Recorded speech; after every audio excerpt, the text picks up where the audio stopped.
हरा पत्ता और वाणी दोष, एक चमत्कारी समाधान। गांव के एक बालक की कहानी।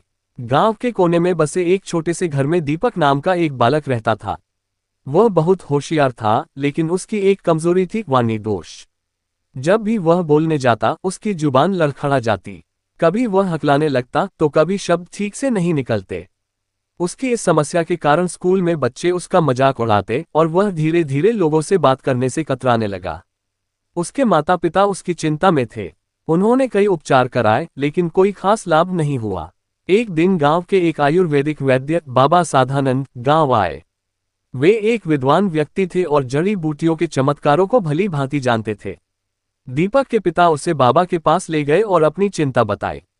बाबा का अनमोल ज्ञान। बाबा साधानंद ने दीपक को ध्यान से देखा और मुस्कुराते हुए कहा, बालक, तेरी वाणी में रुकावट का कारण सिर्फ जुबान नहीं, बल्कि शरीर के अंदर की ऊर्जा है। सही खान पान से इसे ठीक किया जा सकता है। फिर उन्होंने एक हरा पत्ता दीपक को दिखाया। यह तुलसी का पत्ता था। बाबा ने कहा, हर सुबह इस पत्ते को चबाकर शहद के साथ खा ले। इससे तेरा वाणी दोष धीरे धीरे दूर होगा। दीपक ने बाबा की बात मानी और रोज तुलसी के पत्ते खाने लगा। कुछ ही हफ्तों में उसने महसूस किया कि उसकी जुबान अब पहले की तरह नहीं लड़खड़ाती। वह पहले से ज्यादा स्पष्ट और आत्मविश्वास से भरकर बोलने लगा। वाणी दोष का आयुर्वेदिक समाधान। बाबा ने उसे और भी कई उपाय बताए। तुलसी और शहद, हर सुबह खाली पेट तुलसी के पत्ते चबाना और शहद के साथ लेना। मुलेठी और गुनगुना पानी, इससे गले की नसें मजबूत होती हैं और आवाज साफ होती है। घी और मिश्री, इसका सेवन करने से जुबान की कोमलता और स्पष्टता बढ़ती है। शुद्ध वचन और ध्यान, साफ और मधुर बोलने का अभ्यास करने से आत्मविश्वास बढ़ता है। दीपक की सफलता। कुछ महीनों बाद दीपक की बोली पूरी तरह स्पष्ट हो गई। वह अब बिना झिझक सबके सामने बोल सकता था।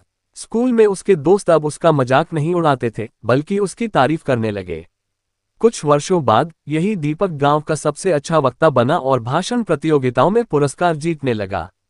उसने अपने संघर्ष की कहानी सबको सुनाई और बताया कि एक छोटे से हरे पत्ते ने उसकी जिंदगी बदल दी। हरा पत्ता और वाणी दोष का रहस्य। आयुर्वेद और विज्ञान दोनों ही मानते हैं कि तुलसी, मुलेठी, घी और शहद का संयोजन गले की मांसपेशियों को मजबूत करता है, जिससे वाणी दोष दूर हो सकता है। इसके अलावा आत्मविश्वास और सही अभ्यास भी बेहद जरूरी है। तो अगर आप भी अपनी वाणी को मधुर और स्पष्ट बनाना चाहते हैं, तो आज से ही हरे पत्ते तुलसी को अपनी दिनचर्या में शामिल करें।